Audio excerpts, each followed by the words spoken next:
Please bow your heads. Heavenly Father, Lord, we just come to you today with a grateful heart, Lord. We're so thankful for our teachers and our staff and for the leaders across our district and in this room, for the amount of hours and dedication that they put into our students, into each other. Lord, we're just so humbled and thankful again for your guidance, Lord. We just thank you for the way you provided just reassuring energy to everybody as we return this year. Lord, I just ask that you continue to provide a hedge of protection around our district, around our children, around our staff, and around those that are leading the district this way, Lord. It is your name we pray. Amen. Amen. Stand for the pledge. I pledge allegiance to the flag of the United States of America and to the republic for which it stands, one nation, under God, indivisible, with liberty and justice for all. Honor the Texas flag. I pledge allegiance to thee, Texas, one state, under God, one and indivisible.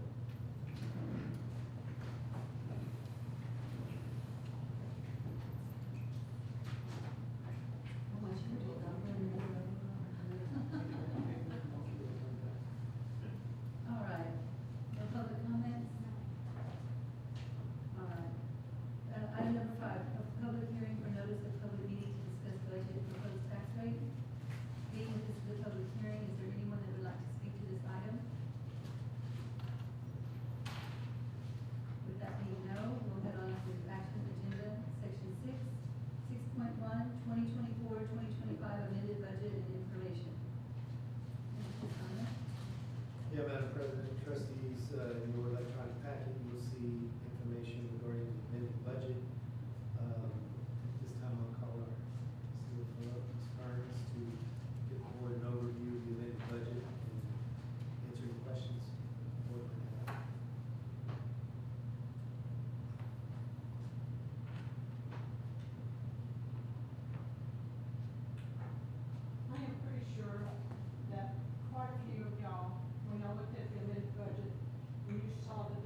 also did was adopted a compensation package that included a raise that utilized those funds. So when that Vader didn't pass, we automatically had like an $8 million deficit. In addition to that, our healthcare benefits program has been high quality, but year over year increasing so much so that the claims were exceeding in a growing rate the premiums that we were asking from our employees, right? So fast forward to this year, two things that are a little bit different. We are going to be talking about a Vader again tonight, but our compensation package that we'll be talking about, it includes salary increases, but also includes additional increases contingent on the Vader passing. So we'll adopt a budget like we're required to do with the additional pennies, but we won't commit ourselves like we did last November, so that in the event the Vader does not pass, we're not in the same situation. And as far as healthcare goes, we brought on a new consultant. As all of us know now, we've shifted away from Care ATC, and we brought on Blue Cross Blue Shield and put forward a much broader, richer benefits program. It's going to cost a little bit more for the employee, cost the district a little bit more in contribution, but we're saving $1 million on paper going into this right off the bat. And we know that over time, we believe that with our partners from Holmes Murphy, the Blue Cross Blue Shield network, we believe that we're going to turn this thing back around in terms of benefits and not operate in the red any longer. We'll fix the problem without reducing the quality of benefits for our employees, which was a commitment that we all had for our employees as we attempted to solve the problem. So with that, Judy's presenting a $10 million deficit tonight. On paper, we believe it's going to be in the neighborhood of 5. That'll come out of the fund balance. We think our strategy going into next year gets us back on track, despite the fact that the funding circumstances are better, but still not resolved at the state level for us and districts across the state. How much do the district contribute to healthcare per employee? So last year, you want to say what last year was? Yeah, and then this year since. So you mean for the health insurance? Yeah, what our district It contributions. was approximately, I think, 420 a month. I'm not. Last year. Last year, Yeah. what is it, what is it? What it's gonna be this year, I think it's 455 or 457. That increase in the last year. But we don't project with our new partners and everything, we don't expect that we're gonna have to put $1 million in to cover, and we don't expect that we're gonna have to trip for 3 months to double those premiums. So, we feel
have an 087, then you're eligible for this money, this additional money.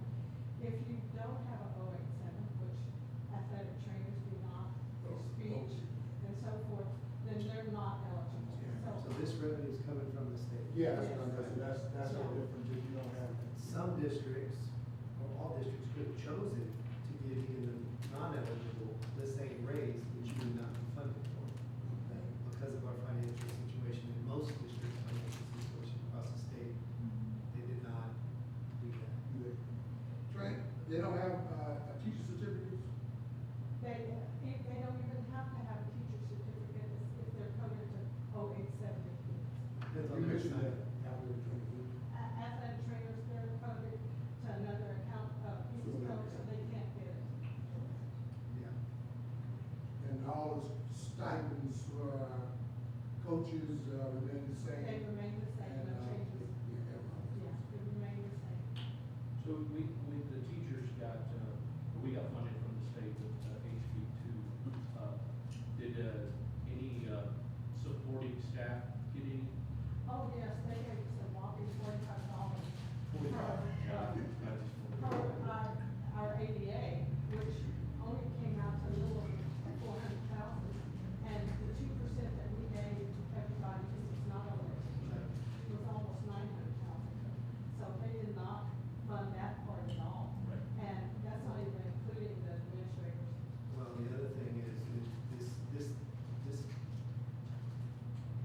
bonus that the state funded in House Bill 2 also then triggers an increase in the TRS payment that is required by the district that's not funded. So it cost us additional dollars to do that outside of the dollars we're getting from the state. So that's also a little bit of an issue. What about substitutes? So subs, we left the same. Yes, there's no change in sub. Yeah, no change there, and what we did do, and we're gonna continue doing what we did for, attendance incentives. So our strategy, has been the last few years to not try to be top of the food chain in terms of sub pay, because we want to rather put that additional money towards paying teachers for great attendance. We want to incentivize our teachers to be in class, not incentivize subs to join our pool, because we'd rather have teachers in front of kids. So that has paid benefits. Are you the same as anybody around us? We're competitive. I think we're competitive, but I think not all districts use ESS. And ESS has been a very good program for us, for our subs. So I'd have to look at what they're paying their subs. Yeah, we're competitive. Yeah, we're We're competitive. competitive, we're Like middle of the right pack. there with them, or can we?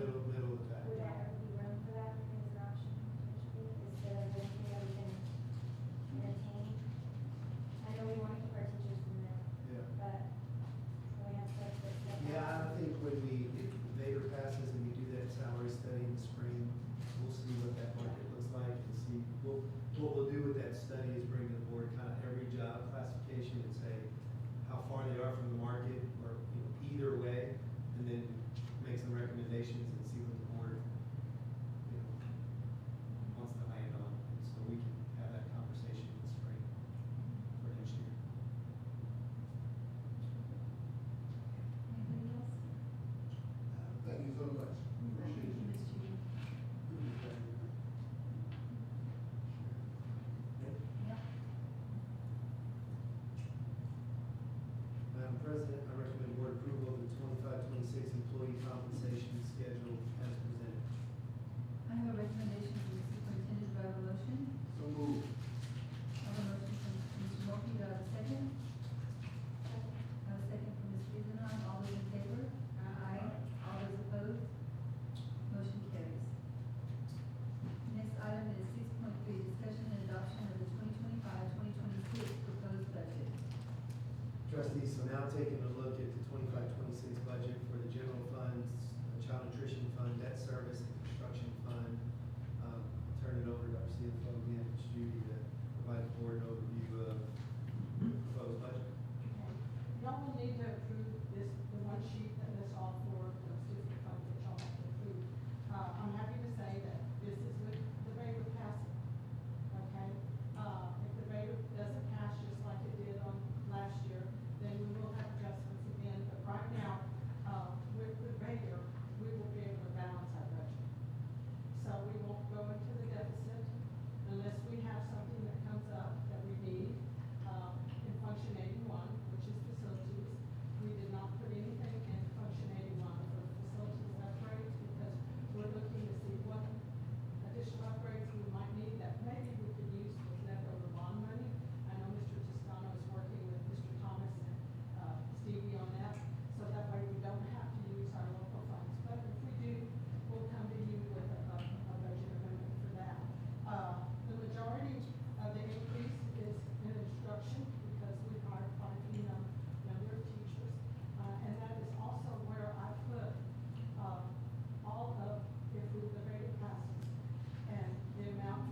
Trustees, for the chief appraiser from the Bear County Appraisal District is certified as committed to the appraisal rules approved by the appraisal review board for the year beginning January 1, 2025, and ending December 31, 2025. It has delivered those to Albert Uresti, our tax collector for the county.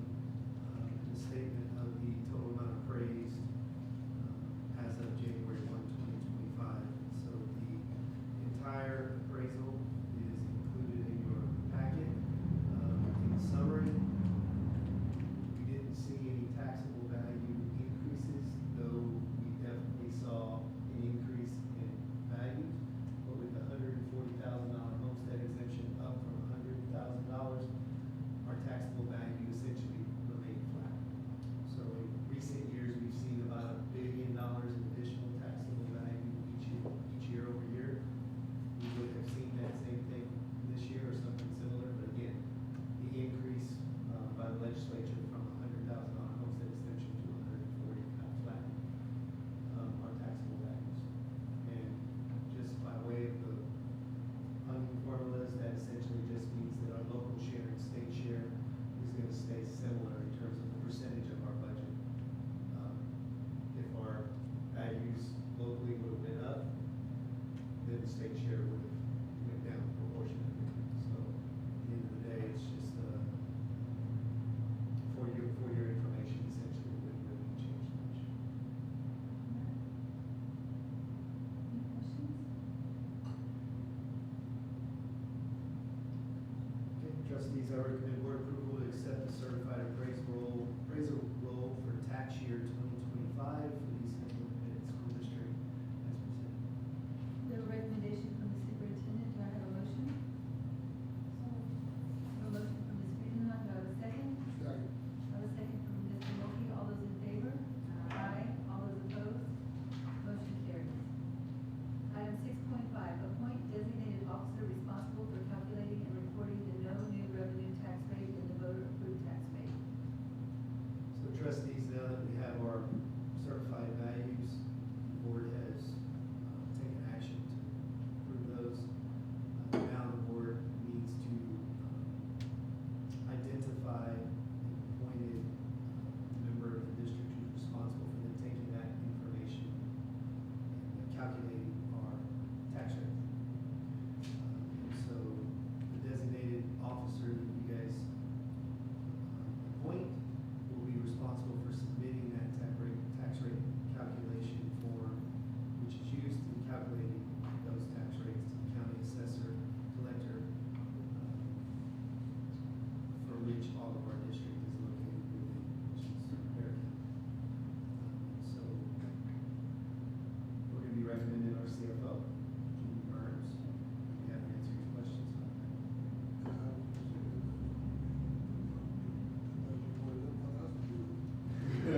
Once upon a time, that used to be one of your Yeah, responsibilities. that's good to see, man. I think we're very happy not to have that. Yeah, that's, All right, trustees, I recommend board approval of the appointment of the chief financial officer as the designated officer responsible for calculating and reporting the no new revenue tax rate and voter approved tax rate is determined by state law. I have a motion from the superintendent. Do I have a recommendation from the superintendent? Do I have a motion? so moved. I have a motion, I have a motion from Mr. Crosco and a second from Coach Wilkie. All those in favor? All those opposed? Motion carries. The next item is 6.6. Am I correct on that? Yes, ma'am. Discussion and adoption of the 2025 tax rate. Trustees, looking at the tax rate from 2024, by way of reminder, our interest and sinking tax rate was 0.2160 cents. Our maintenance and operation tax rate was 0.6669 cents for a total of 0.8829 cents is our total tax rate. As Ms. Judy Burns presented in the amended and proposed budgets, we're talking about a 5% VADR to the M&O tax rate, so that would move that 0.6669 to 0.7169, adding effectively that 5 cents to the maintenance and operations tax rate. And then also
Trustees, I move that the property tax rate be increased by the adoption of a tax rate of 0.9819 cents, which is effectively a 19.17% increase in the tax rate. Said rate is to be comprised of 0.7169 for maintenance and operations and 0.2650 for debt service as presented. I have a recommendation from the superintendent. Do I have a motion? I have a motion from Mr. Costa. Do I have a second? Second. I have a second from Mr. Gerhart. All those in favor? Aye. All those opposed? Motion carries. Next item is 6.7, consideration and possible approval of an order calling a tax ratification election to be held by the East Central Independent School District on November 4th, 2025.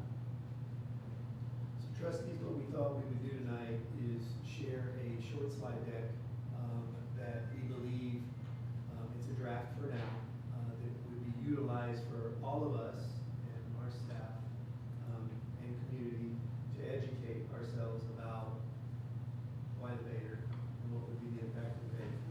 We've worked with our financial advisors, Specialized Public Finance. We've worked with our partners from Moat Casey.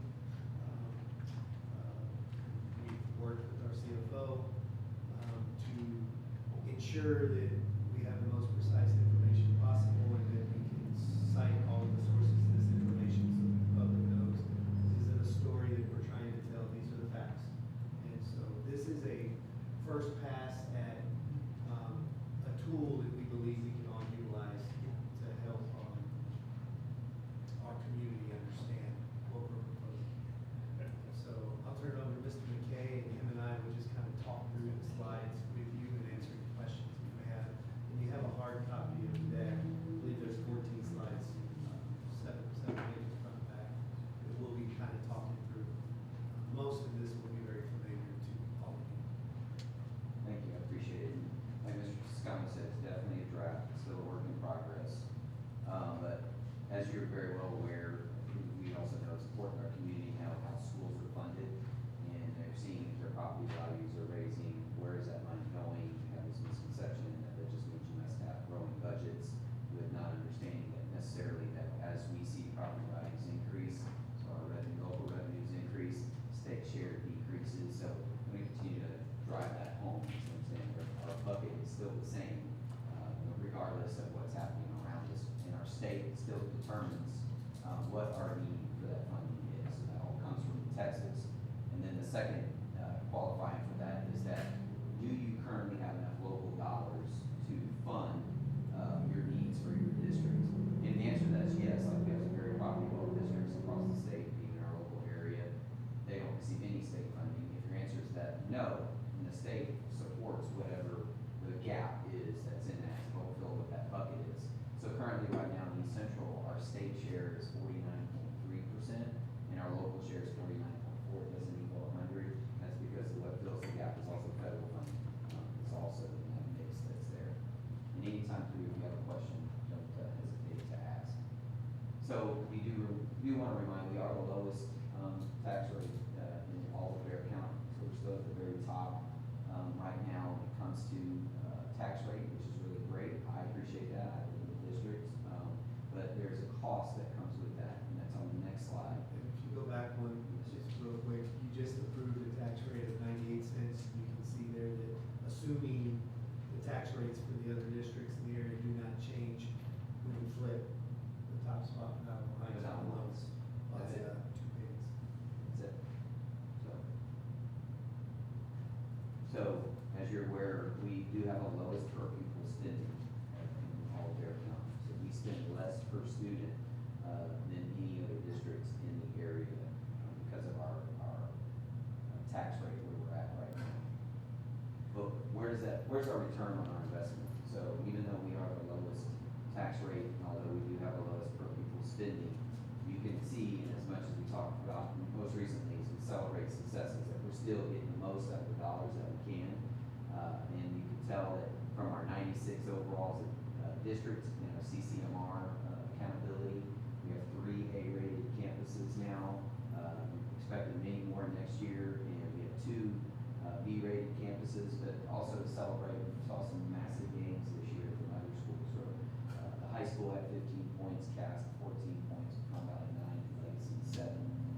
also something to show that we are getting the most out. And most recently, and Judy hadn't bragged on it, but they scored another perfect 100 in the most recent first financial rating as well. So just showing that we have strong fiscal responsibility.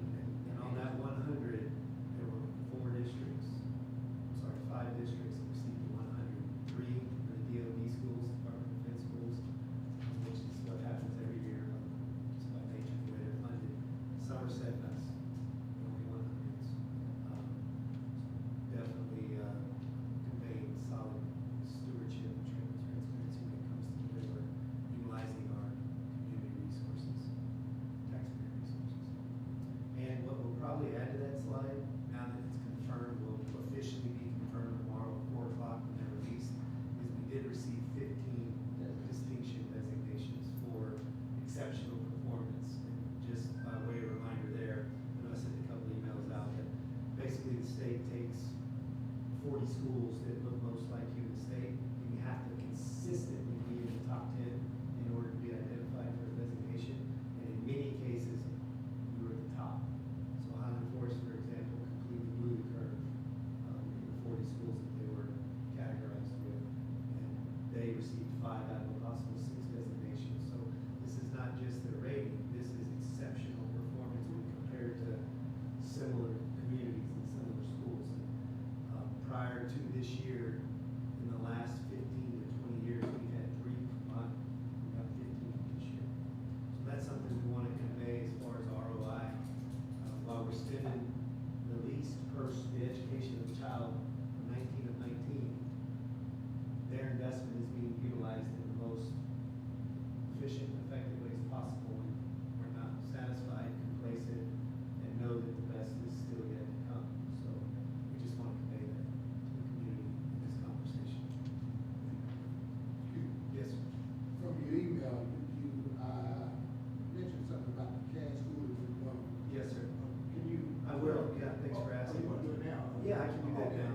So CAST, there's a glitch in the accountability system that basically says they won't get credit for their graduation rate yet, even though they had a 100% graduation rate, which would have given them the potential of earning a B with the appeal. Because of that caveat, they are not allowed to earn higher than a 69, based on the way it shook out, which is a D. Because of the CCMR appeal, we're pretty confident that's going to leave them at a C, but we're disappointed because of the fact that they did not get credit for a graduation rate of 100%. We no longer think that they can earn B, even though that's essentially what they earn. And that's just by the way that the formula was baked into the accountability system for new schools like CAST. So we can't change that. Okay. But we know, should that pattern continue, that pretty quickly CAST is going to be an A or B school and sustain that as a result. But just because of the way the formula is, there's literally fine print in the accountability manual that we were trying to get clarification on, and we did not get clarification until yesterday. That's exactly why they're stuck, even though they had B-level performance. Gotcha. We're pretty sure they're gonna stay a C. But the report that will be released tomorrow is gonna show them at a 69 by default. Our appeal for CCMR will get them back to a C. So when do we start getting credit? It's either next year or not until the year after that. We're trying to iron that out with the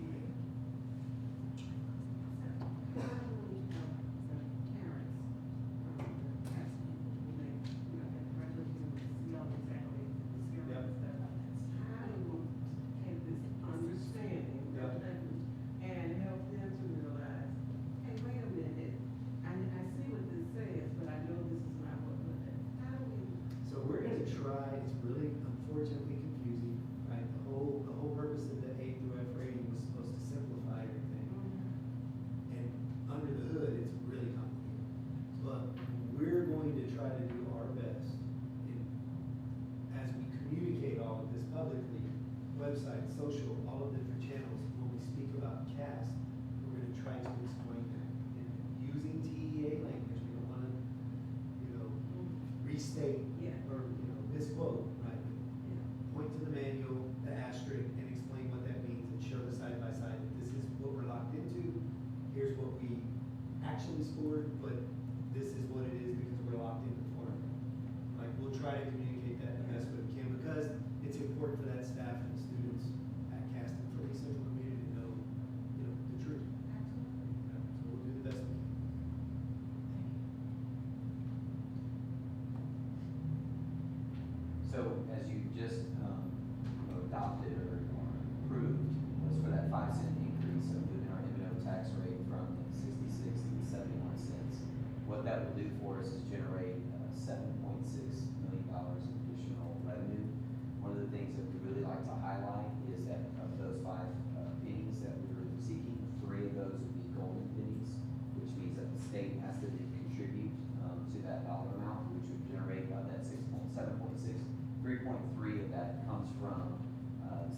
Texas, and we would receive that in perpetuity.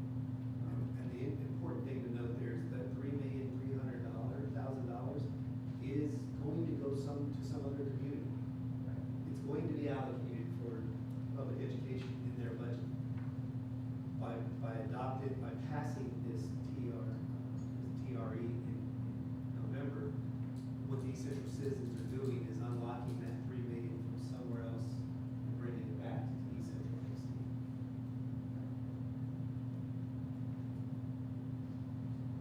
So doing an analysis, our average home value in East Central is $280,000. So if we look up at the top, the 24-25 tax rate, you minus that, the $100,000 homestead exemption, gets you to the 180, and of course you have the $100 valuation.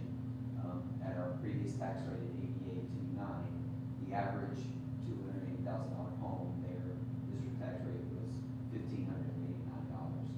Now with the 25-26 proposed tax rate, we have the $140,000 homestead exemption, which then drops the home value to $140,000 divided by $100 valuations at our new tax rate of 98 cents, gets us to $1,374, which with the Vader included in that, we're still saving $214.70 for the average citizen across East Central that have a home value of $280,000. So in the end, it's still a net negative for our community that would not be paying in addition to that, because they're already seeing such a decrease in their taxes. So it's still less than what we were paying last year, citizens in our community, with the Vader being included in that.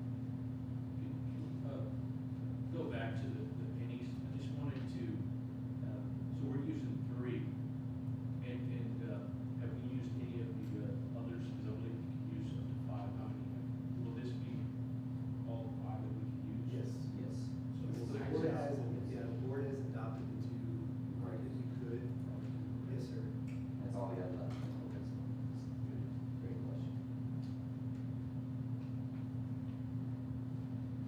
So as a reminder to our citizens, it still applies just like it did in previous bond elections. If they're 65 and older, they still qualify for the homestead exemption, they will not see a tax increase. We also have a large number, in fact, a growing number of 100% disabled veterans in our community. They would also not see property value or property tax increase, would not see an increase in their school taxes. We have a number of homes, and this was when the homestead exemption was at 100,000. We need to get it most current, accurate. But previously, we had over 1,600 homes in our community that were less than the homestead exemption, which means they paid 0 taxes. So we have a feeling now with it moving up to 140, we would increase that. So we have a large number. Last year, when we went out for it, it was almost 6,000 citizens who would not see any tax increase at all as a result of voting for the Vader in the past. So we have a feeling that this may increase even further based on that homestead exemption value increasing to 140,000. So with the additional 5 cents, what you can see is that we're still towards the bottom of per pupil spending. So we're asking for just enough to help us to be financially solvent as a district, continue to meet our growing needs that we have. But what's unique is right now, Northeast ISD is going out for a massive bond, which we know is going to change. What is that? $500 million. $500 million. And then Judson's going out for 12 cents Vader, and Stuart Civil is going out for 17-cent Vader. So when you put that together, more than likely, we pass the Vader in our community, we're probably going to continue to be the lowest per pupil spending of all the districts in our area, even when it's all said and done. That also is very telling. It's telling to everybody around Bear County. Everyone in the area is also going out for TREs. That's also showing that there's a growing demand for us to increase the revenues that we're bringing into the district, because it's not met the needs that we have to cover our costs. So even with that, we're still towards the bottom.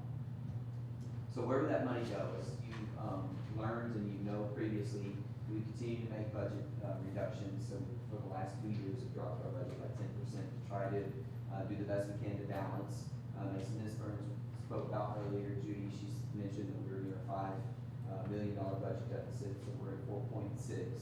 But in addition, you heard about the 2% raise that we were able to provide for staff. The goal was really to provide 4%, but ultimately, right now, unless we have the revenue to do that, we cannot generate that. So also allow us, anybody who did not receive that full extent of the raise that we were hoping for, would also see a pay increase. It would go towards safety and security. As you're very well aware, the growing needs are there.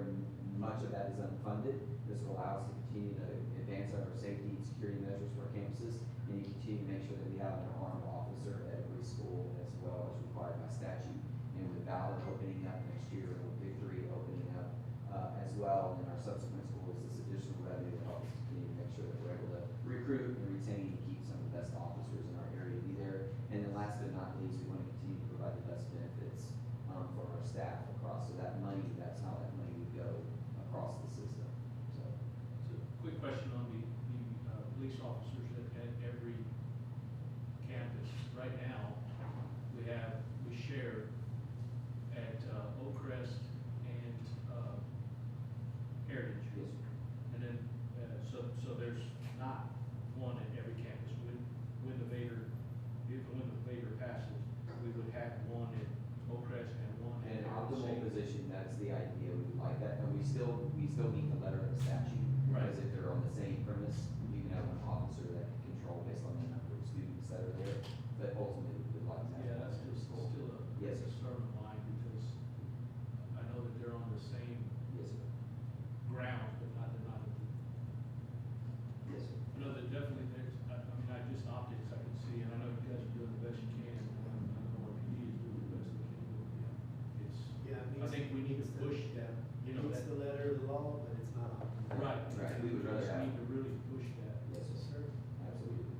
Yeah, that's Okay. definitely. Definitely, I've been seeing that, just a big concern, so. Great. Yes, sir. And then also, as you're aware, our move and our shift towards strategic compensation, that we want to shift more to performance-based pay and pay for the work that our teachers and staff do across the district. And we want to make sure that we can evenly distribute those dollars, particularly around results, and use it to retain and recruit our very talented people that we have across our district. And as you know, we've been working and we're using it now with our current principals. They've helped us throughout the year to devise the plan that we're using. We've been meeting with them one-on-one and going over their scorecard and how they're doing and how their pay will be adjusted as a result, and it's been very well received. This year, we're gonna be doing some deep work around our assistant principals and moving in a direction towards our teachers as well. And our goal is we wanna compensate for excellence, results, and impact. That's ultimately our aim. Now, that's the incentive. But from a stewardship standpoint, what this allows us to do is unlock state money for salaries. So, because we are one of the 10 districts who are working with TDA to stand up a strategic compensation framework, not only are we gonna be able to use teacher incentive, and we are a district that is accredited to identify teachers with one of those 3 designations. It generates that funding from the state for those big checks we all gave out, right? But it also allows us to, with the most recent statute, to begin to design an enhanced TIA, which basically takes the revenue that was just passed in House Bill 2 for the bonuses and allows us to distribute those funds within our strategic compensation framework. So if you think about the way it currently got distributed, has nothing to do with whether you're effective or not or what your assignment is. So if you have 4 years of experience, you got $2,500. Even if you were ineffective next to a 4-year teacher who was a rock star. Even if your assignment was health next to a 4-year teacher who's teaching dual credit calculus. It doesn't matter. Everybody got $2,500 based on years of experience. This means years of experience don't have anything to do with it. It's basically the performance, the outcomes for kids. We'll be able to redistribute those dollars in not a prescriptive way, but rather in a way that aligns with the kinds of things we want to incentivize. The kinds of performance we want to get from people. The ones that are performing the most get the lion's share. The ones that aren't, they don't get anything. But again, the majority of those dollars will come from the state of Texas and not local revenue. So from a stewardship standpoint, in addition to the incentivization standpoint, we want our community to know we're moving in a direction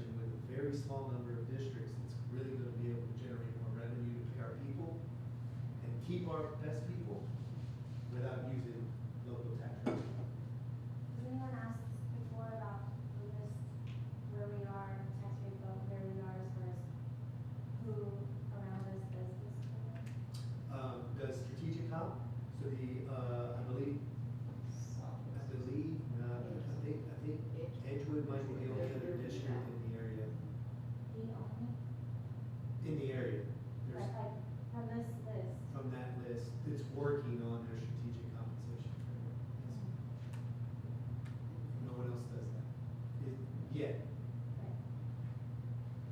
Now, there are several districts on that list that do have the ability, they're accredited to designate teachers for the allotment. But they're not currently designing with TEA strategic compensation.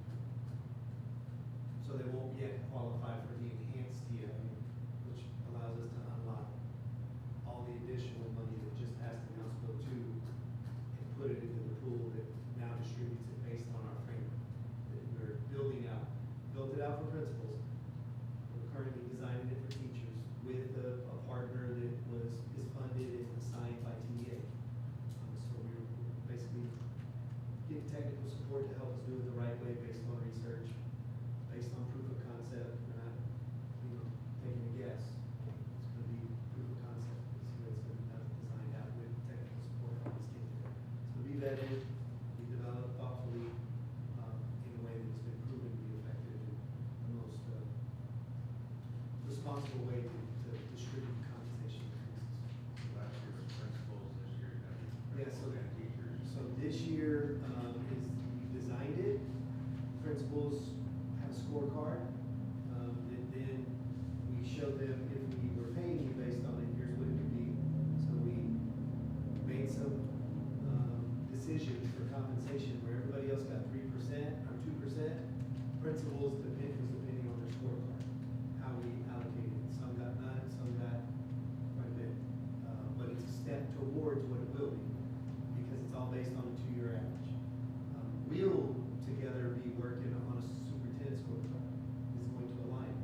It is going to be, it's gonna mimic this, framework. And align to y'all, basically it's all aligned to y'all's student outcomes for teachers, for superintendents, for principals, for assistant principals, on down throughout the organization. But again, for the purposes of this conversation, we just want the community to know that we're doing everything we can to leverage additional revenue from the state. It's gonna allow us to be one of 19 potentially, or 19 of 19 in per pupil spending, but still be able to have the revenue to invest in what we do and get the results that we expect. So just being really good students, being really conservative, get the most with the least is what we're after. I think too, and just let me throw this out there, so, making sure that staff is getting this, and I know that you guys went over it, going back, but a lot of times, because I've already got a couple of, I don't know if questions, but they were like, well, I haven't heard that, like, yeah, I was there, I heard that myself. But I think sometimes they might be distracted, I'll say that, distracted. And I'll I think say, we need to keep- yeah, we will, and it's not their fault, because in order for us to be accredited, I'm using the word accredited, but for TEA to approve our application, we had to start small. So this first year, there were only a small percentage of teaching assignments that even qualified. This year, we added a huge number of teacher assignments. Now this year, about 68% of our teachers can qualify for designation. Next year, we'll be at 95% of teacher assignments. And that is kind of the phase-in requirement for TEA because they've got to validate that there's a correlation between your scorecard and student outcomes. So you've got to submit data. So basically, there's a large number of teachers who have not internalized this because it didn't affect them. Yeah, and I guess what I'm talking about, and I get that part, and I agree, we need to make sure they hear that as well, but what I'm talking about is the beta part. Oh, Getting the word out of Oh, the 2% raise, right? oh, gotcha. I'm sorry. I thought you were talking about the No, strategic wait. compensation. And I get that part, I think we need to get that. Yes. That'll be a part of the education process. Information out as well, but I think getting the total package, getting them to understand it, maybe revisit it a couple of times. Yes, sir. Maybe some of them. Absolutely. Yeah. But yeah, definitely. Yeah, they've only heard it once. Yeah. Yes, and maybe heard it, once. They had the opportunity, but some might not have heard it. And I think we just need to make sure that we get Yes, this sir. word out, but definitely get the teachers knowing what this is going to Absolutely. One of the good thing about it is as part of the strategy, you guys have moved to go out where you are. We'll be on campuses, sharing this information with staff, so the staff will get a chance to see it. So we would put it as well, explain the answer to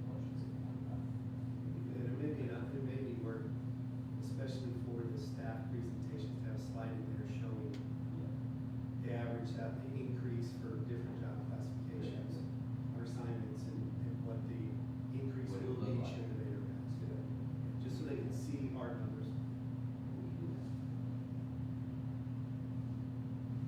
So what we also wanted to say is, okay, what happens if it doesn't pass? Obviously, we can't have a deficit budget in perpetuity, we've gotta continue to find ways. So this is just the first pass, no decisions have been made, but we're just taking some deep looks at what would happen if we, made some adjustments to some positions like RNs, librarians, instructional specialists, maybe an additional auxiliary staff across the districts, and we either shifted some staffing around, maybe didn't have a librarian at every campus, but maybe one for 3, and some. Well, let me just add a little context here. I don't want this to be interpreted by anybody that watches this meeting or anybody on this dais, Right. that any of these things have been formally discussed or considered. It just means that if in the event we're stuck with our current funding level, we cannot operate in $4 to $5 million deficits every year. We've got a $20 million fund balance, and we need to maintain 2.5 months of operating dollars in our fund balance, or it's gonna start affecting our bond ratings and it's gonna affect our taxpayers in a negative way when we sell bonds in the future. So this is a cascading effect that we can't go down that road on. So, if we can't get a Vader passed, we're gonna have to start thinking about all things on the table to get that balanced budget. These are some examples of what districts in the area and across the state have already begun to do or consider. You've seen these things show up in the media. And it doesn't mean that these things aren't important. We think that they're all they're like mission critical. But they're things that we would have to talk about. They cut across every employee group to include myself and folks in this room. So when we talk about furlough and days, we're talking about shortening the number of days in their contract and their daily rate every day, multiplied by the number of days we reduce is a substantial cut there. So we would be talking about that along with all of these other options. And so what we foresee is if we can't get the community behind the Vader, that this team would be looking at a spreadsheet that says, here's the number of positions in this category, this is what we spend with fringe benefits, and if we eliminated X number of these, this is what we save, and you just kind of move all the parts and see the bottom line on the spreadsheet, knowing we've got a number to get to. And so these would be very tough conversations that we hope we don't have to have because they're all mission critical. But we want the public to know when it comes time that there has to be a plan B, right? So if this doesn't happen, we're gonna go through the exercise of balancing our budget because we cannot continue to operate a deficit. And we wanna do it in the best way possible to not cut our nose off to spite our face and have to scale back on the things that we're beginning to get results from, right? Significant results. So we'll have to have this conversation publicly at the same time, and we'll have it with our employees across the organization, just so everybody we're transparent about the position that we're in. I like the way that you preface the deal.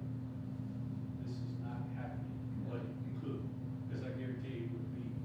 Yes, sir. We get all kinds of phone calls, what do you, we just think we need to make sure, I like the fact of transparency. This is, if we don't do something about it, this is what, and I've seen it in other districts I've had, with the networking and the friends that I've made, they're having those tough conversations and decisions. It's not a good place. If we have to go to this, I can understand eliminating a coach per sport, but what, losing the athletic career, how does that save money? Yeah, so, if you think about a coach at the secondary level, they got 7 periods, right? So they teach it. What they mostly get paid for is teaching in the contract. They had 7 periods. A conference period costs 1/7 of that salary. An athletic period costs 1/7 of that salary. If every coach has 2 athletic periods in a conference, that's 2/7. So if you just say for $10,000 or $7,000 is what they made, one athletic period is worth 1,000. See what I'm saying? Because you can reallocate that to a classroom, and if you take 20 coaches and you reduce one period, that's 20 class periods, it's 7 class periods per teacher, you just recovered 2.5 teacher units, which is approaching $250,000, right? Right. So that's what we're talking, it's just one way of many ways to get to $5 million. And again, that's not good, we don't wanna do that. Well, I understand that. Yeah. I'm just wondering. But that's how you see it. That's how. It just reduces the need for the same number of staff. One of the ways to Are do we it. gonna print any kind of yard signs that say, hey, this Vader supports, you know, staff bonuses, athletics, for student funding, I think whatever it that's, supports? I think that's a great. If we don't tell them that Vader's gonna help with this, they're gonna think, Yeah, I love the reframe of that, like, this is what's gonna happen if you have to go to Plan B. But without even going there, this is what a Vader supports. yeah, Supports all these things. And salaries, and safety and security, Yeah. police officers, all the things. That's our targeted group right there, is athletics. Yeah. We get all those parents to vote. yeah. We just gotta know the reality of the position we're in. Everybody's gotta understand it. So this slide deck is basically our first pass at saying, you know, would you feel comfortable with this slide deck communicating the detail that is on each slide? And we wanna get to a place where every one of us and our principals and our staff can look at this and be able to articulate the information on each slide accurately and confidently, because I think it's gonna take all of us educating our neighbors and our colleagues and our community so that there's no misunderstanding. So then when you got this like that too saying what it does support, then Yes, sir, I love that. instead of being negative, you know. Yeah, yes, sir. Yeah, I love that. Nobody wants to be negative. No, Sorry. that's right. So the other thing we wanted to educate the community on is just the statutory requirement of ballot, which is very confusing. When you look at it at first pass, it looks like you're increasing the total tax rate by 13.77%, which throws people off. We learned that in the last November election when we talked about it. So we're making sure that people understand that this is just the statutory requirements for us to ask for an additional 5 cents to try to make sense out of ultimately get to that bottom line revenue of $7.6 billion more was the balance of budget as would be necessary. So we definitely thought that we wanted to be able to show this is what the balance is going to say. We wanna make sure that if you read it slowly and carefully, which you can see clearly that it says that $7.6 million is a 13.7% increase in maintenance and operation revenue. That's a good thing, and that's what we're communicating. What we learned last November, as Mr. McKay indicated, is folks read it really quickly and thought, holy cow, that's a 13.7% tax increase.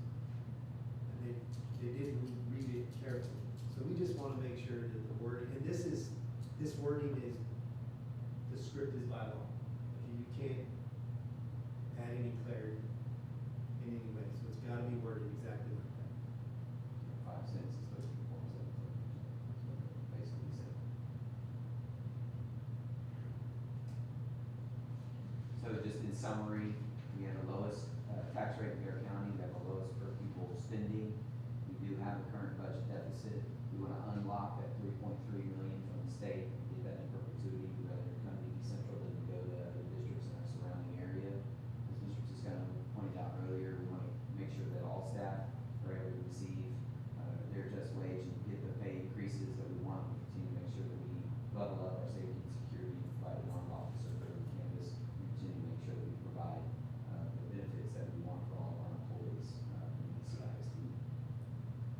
So that's the presentation. So it's just kind of the first pass. Yeah, we'll make a note to really look at the things it supports. I mean, we got free all-day pre-K for every 4-year-old in our community right now. Everybody gets breakfast, lunch, and dinner every day. It's almost anything.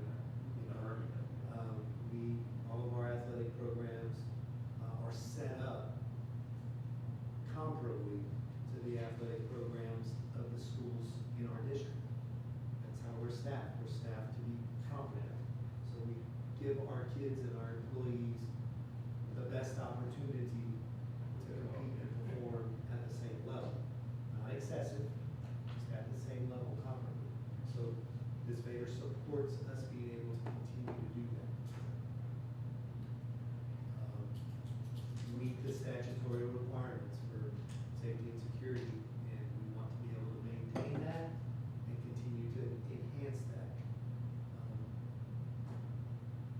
receive some funding, we don't receive enough funding to fulfill all of the mandates.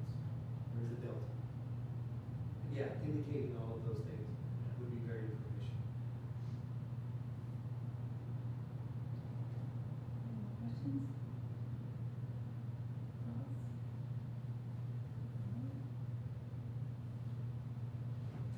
All right. Thank you.